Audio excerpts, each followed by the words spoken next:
Hey guys, Ruckus Gaming here, coming at you with another episode of Tuesday Tips and Tricks.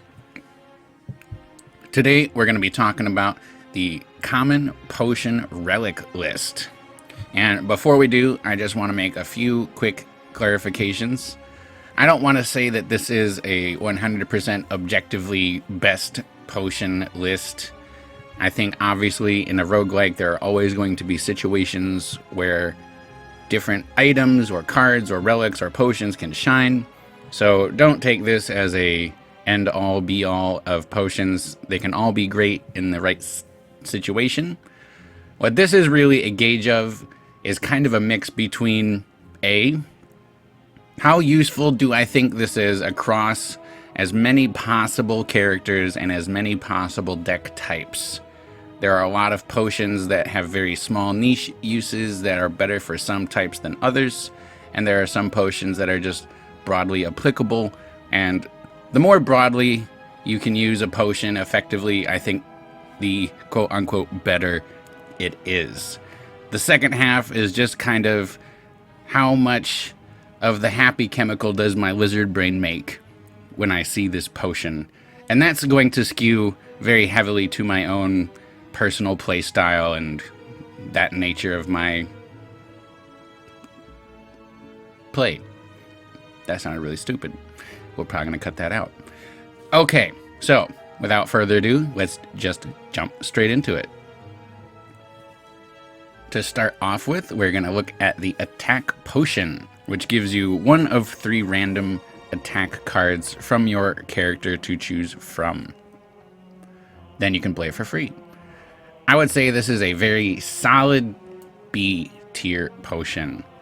I think it depends on the situation you're in, and it also depends on the character you're playing, the kind of deck you're playing, but I think it's still generally pretty useful. I think this is one of those potions that I use more quickly because I don't value it super highly. It's just an instance of maybe I can end this combat this turn with this attack potion right now, and that will help me avoid damage.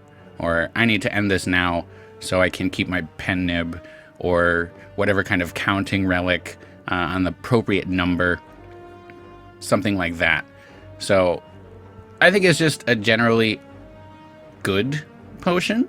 I'm not upset to see it, but I don't think it like saves a run. It's not something that I'm like planning a future use for, which I might do with another more powerful or effective potion.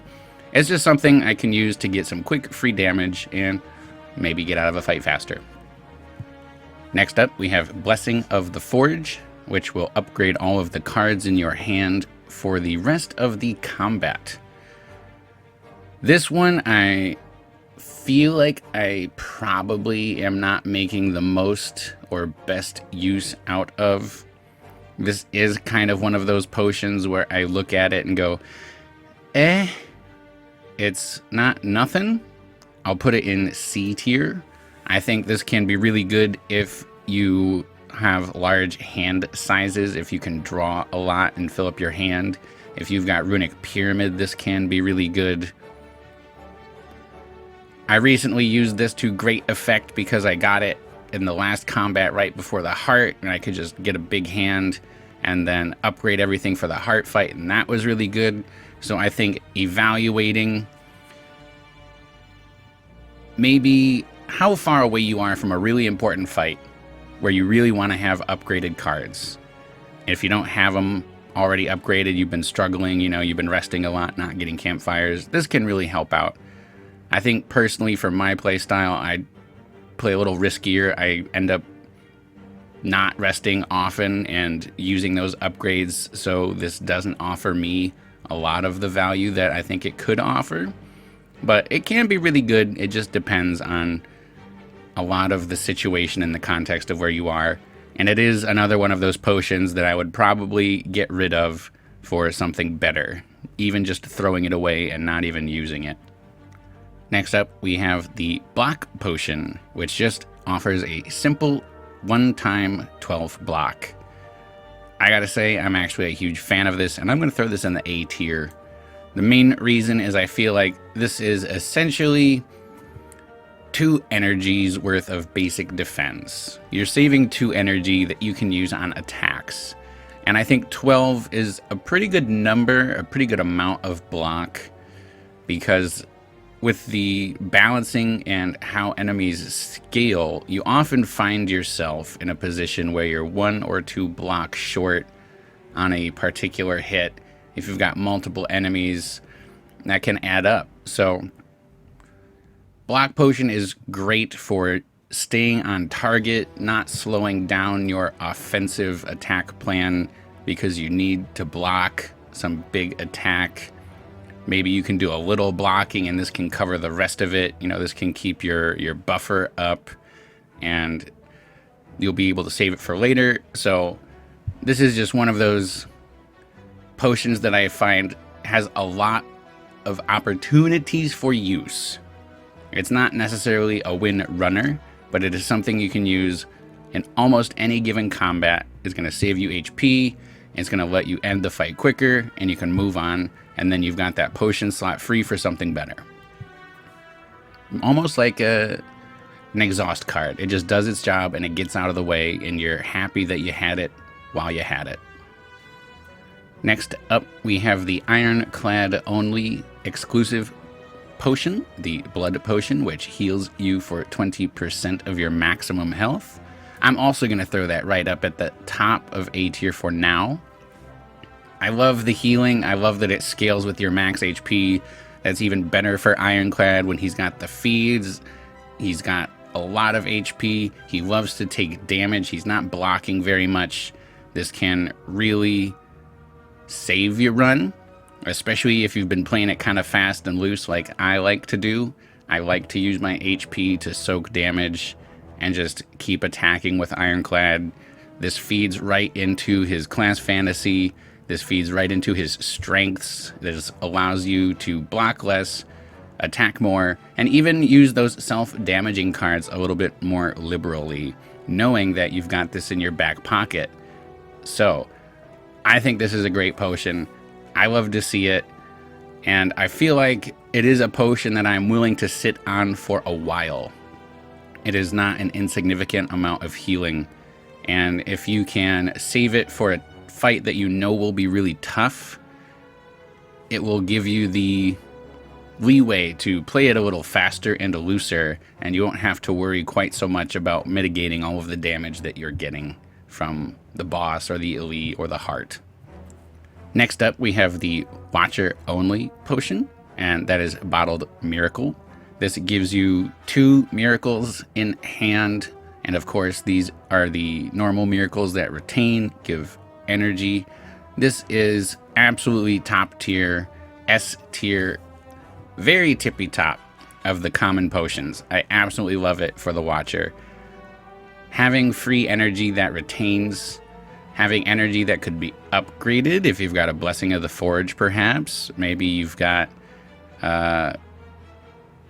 some other way like a Master Reality. I'm not sure if that would work on a card created by a potion. Maybe I should double check that. But regardless, it is free energy that you can hold on to and play exactly when you need it. And that is very, very valuable.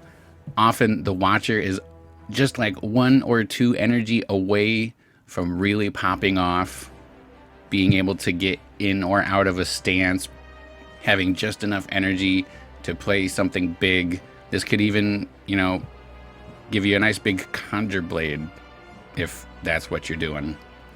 So, Miracle or Bottled Miracle for the Watcher has to be the best common potion, in my opinion, just because of the flexibility that it allows her and the power that it provides to do literally anything you want. Block, power, attack. This has got you covered. Next up, we have the Colorless Potion, which, similar to the Attack Potion, will give you 1 of 3 colorless cards to choose from.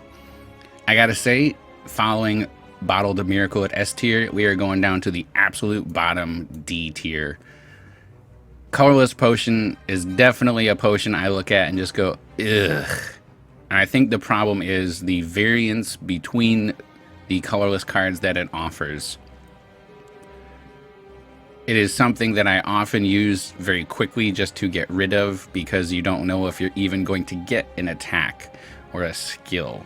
You don't know if it's going to be anything useful at all. It can often give you something that's quite useless. And, you know, maybe you've got like a toy ornithopter and, you know, you're just using it for healing. Like, that's about the most that I've gotten out of it reliably. Every once in a while it does something nice. It gives you a Hand of Greed or an Apotheosis and it feels good, but it's not the kind of thing I would bet on. This is one of those potions that I would very happily skip or toss for something much better. Next up, we have the Dexterity potion, which gives you +2 dex for the rest of the combat. This is something that I'm having a little bit of a hard time evaluating, and I think it's because dex is something that is not always used by all characters. Obviously, Watcher doesn't love to block, neither does Ironclad. This is great for Silent, even the Defect, and it can be situationally very good for the Ironclad depending on what kind of deck you're making. I love that it offers scaling and permanent scaling, at least for the combat. So I think I will throw this in A tier.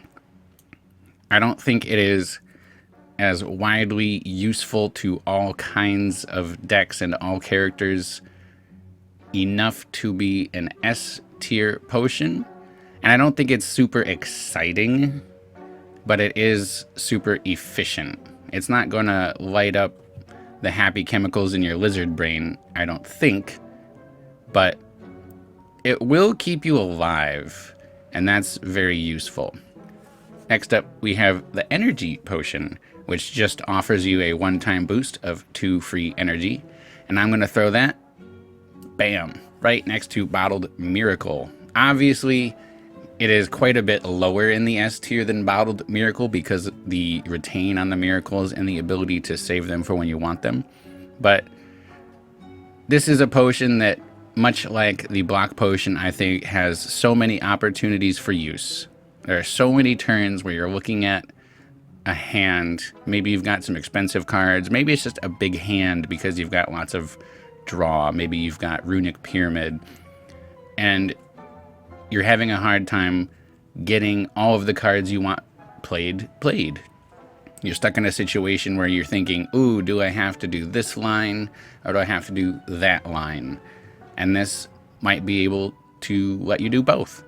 So this is great for all characters, all deck types. They all use energy. More energy is great for everybody. So that makes it easy S tier in my opinion. Next up is the Explosive potion, which offers 10 damage to all enemies. I'm going to throw this at the bottom of C tier. I think this is obviously much better in early game where enemies have lower HP. It's obviously better in fights with multiple enemies.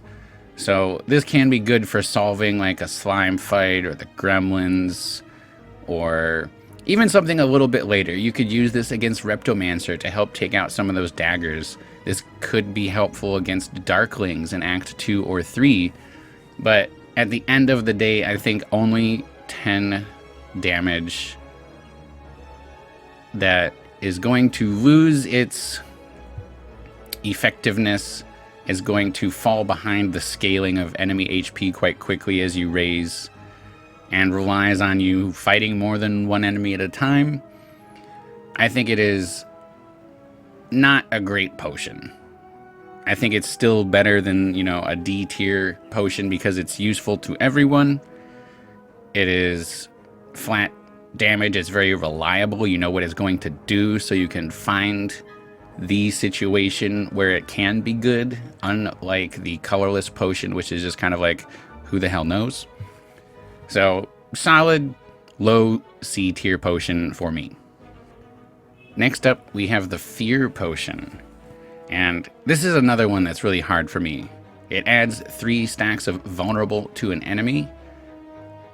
personally speaking, as an ironclad and watcher enjoyer, this lights up my lizard brain like the 4th of July. I absolutely love this potion. I cannot get enough. I'm always happy as hell to see it. The problem is that it does rely on physical damage. For the defect, that is basically worthless. He uses his orbs to do almost everything, and unless you're doing a claw deck or like a meteor strike hyper beam thing, it's a niche potion for a defect, to be sure. For silent, there's a lot more options. Obviously, it's not going to be super useful to a poison deck, but if you're doing shivs, if you're doing grand finale, even like a basic draw discard deck where you're creating lots of energy and attacking a lot, maybe you don't need the vulnerable to kill if you're basically infinite, but it can at least speed it up. It can make it a little bit quicker because sometimes those can be a little tedious. But I think at the end of the day, balancing its effectiveness across characters, balancing how much I enjoy it, and I think the simple fact when it comes to like attacking or defending, I think the average person just likes to attack and kill more. It feels better than defending. So I'm going to throw this at the tippy top or bottom of S. Let's go top of A. Next up, we have Fire Potion, which gives you 20 damage flat to one enemy. I'm going to throw that at the bottom of B tier. It's a very solid potion. I think it can be great in the early game. You know, this can really help against Gremlin Knob. This can help you take out one of those sentries really quickly. But similar to the explosive potion, it does suffer from the low damage. 20 damage in Act 1 is great. 20 damage in Act 3, it's not something to write home about. So it does very much depend on when you get it. But overall, it's just decent damage. I'll take it. I think even maybe with the fact that it is so much more reliable than the attack potion, you know exactly what you're getting, I might even put it above attack potion, just for the predictability and reliability of it. You know what you're getting. Next up is the Focus Potion. This is the defect exclusive potion, and this raises your focus by 2 for the rest of the fight. I think when you look at some of the similar potions like Strength or Dexterity, the simple fact that Focus Potion and how the defect relies on focus for both offense and defense, this is an S tier potion for sure. This makes you stronger at your orbs, like lightning orbs, and your plasma orbs will grow much faster. This makes your frost orbs chunkier, so you can build block faster. The defect just loves focus. So getting focus on the defect is super valuable. Next up, we have the silent exclusive potion, the Poison Potion. And maybe this is just me not being a huge poison enjoyer. If I had to pick one, I'd say I love the draw discard decks the most. But poison, I'm throwing in D. I think obviously this is niche because it relies on you playing a poison deck. And that's just not always the truth. Without a poison deck, applying 6... Is it 6? Yes, 6 poison. So that means you get 6 damage, 5 damage, 11, plus 4, 15, plus 3, 18, plus 2, plus 1, 21 damage over 6 turns. That is less than 3 damage per turn, or about 3.5 damage per turn, I think. It's not even a strike per turn. It takes 6 turns. How many times is that really going to happen in a hallway fight? Almost never. And against a boss, 21 damage, who cares? Like, unless you're already running poison, unless you've got, you know, like a catalyst in the deck to really bump it up fast. It's just kind of eh. It's a little bit of damage. Maybe it'll help you kill a low HP enemy early in a run. But this is another one of those things that I will happily discard for something better. Next up, we have a power potion. Very similar to the attack potion, it gives you 3 powers to choose from, and you can play for free. I think that while there is the element of randomness, obviously, based on the cards you are offered, that more often than not, it will give you something useful. It will give you some very powerful card. It will give you good scaling. I will throw this at the bottom of A tier, the absolute bottom of A tier. I think this is something you might sit on, and if you see like a S tier or an A tier potion, or something of higher quality, a uncommon or a rare, which might be better, this is something you might use just to clear up a slot in an important fight. This can save you. I've had this give me after images against the heart to counter Beat of Death, so it can be absolutely fantastic. It can be something you hold on to until you find a good situation where you just use it and then you get another potion back and keep the belt full. But overall, I think I'm pretty happy to have a power potion in my belt. Next up, we have the skill potion, and this is just the same. Offer 3 skills, play it for free. Play 1 for free. I'm going to drop this in the middle of C tier. I think that this potion can be great in the right situations, but because of the unreliability, the unpredictability, and the variance within what skills do. Not all skills are block cards. Most of them are, but a lot of them aren't. They could be draw. They could be something like pressure points. Like, it's just weird, and there's no guarantee that the skill that you're getting is even going to do what you want it to do. It's also much less effective than a power potion because it's a one-time skill. It's not like you gain a persistent, powerful buff to your character as you do with power potion. So skill is another one of those things I will either use quickly to keep my potion belt open, or I will just toss if I get a better potion. I just realized that I missed one, so we're going to jump back real quick and do Flex Potion. This is +5 temporary strength. So after your turn, that means you go back to whatever strength you had before. You lose the +5. I'm going to throw this near the top of B tier. I think that speaks to my personal play style a lot. I love attacking.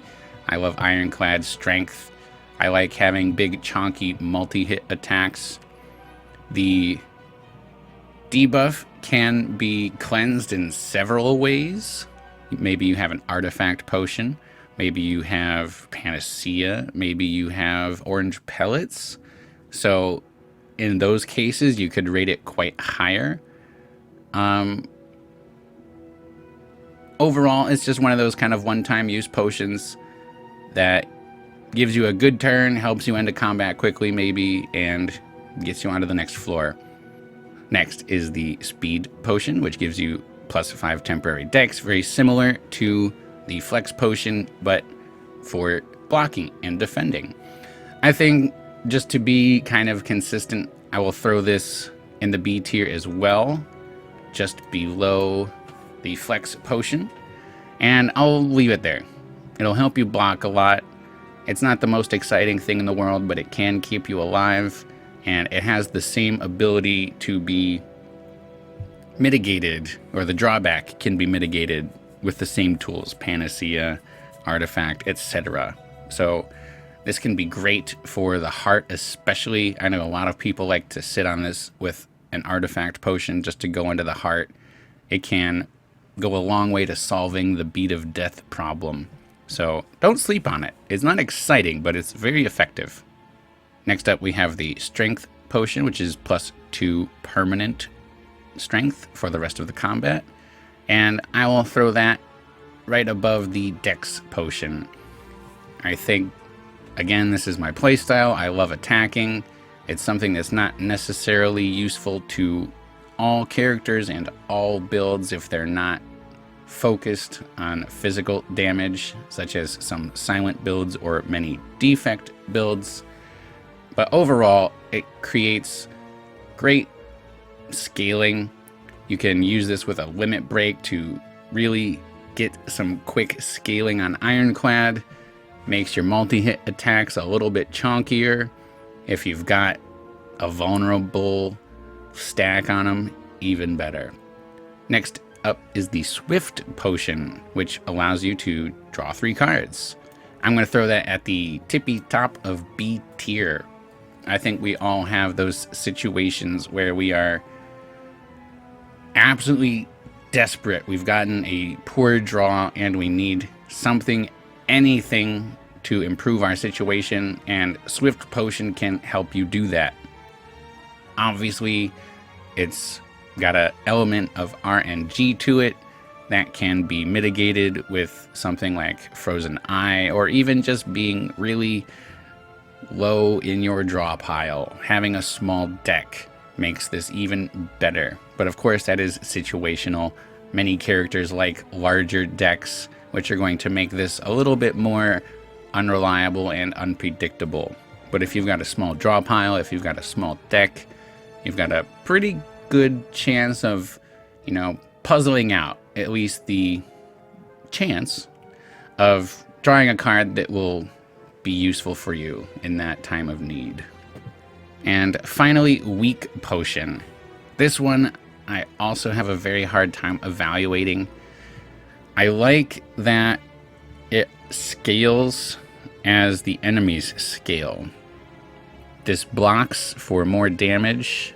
It's technically blocked because they're doing less damage. It blocks for more damage the higher up the spire you get and the more damage they do. Incredibly valuable. It also blocks nearly all incoming damage. There are not many enemies that will be able to deal non-physical damage. The only one that I can think of off the top of my head is the Act 3 enemy that puts the Constrict buff on you.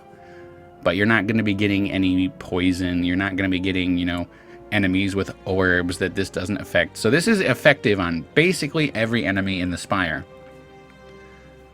The problem is you can't control when they're attacking. Some enemies might spend several turns debuffing and wasting these weak stacks. And also, as I've stated before, defending or defensive potions, cards, relics, I think just tend to not light up that lizard brain in the same way that more offensive-minded cards, relics, and potions would. Compared to the Fear Potion, it's only 25% damage reduction as opposed to the 50% damage increase. So I think it's a little bit lower in that sense. But I will place it similarly at the top of A tier. I think that overall it's really powerful, really useful, but probably not going to save your life. It could. Maybe it's just a way to get some artifacts off of something so you can get your poison or you can get your other debuffs on it, whatever it is that you may want. But compared to Fear Potion, a little slightly weaker, no pun intended. So that is the tier list for the common potions in Slay the Spire.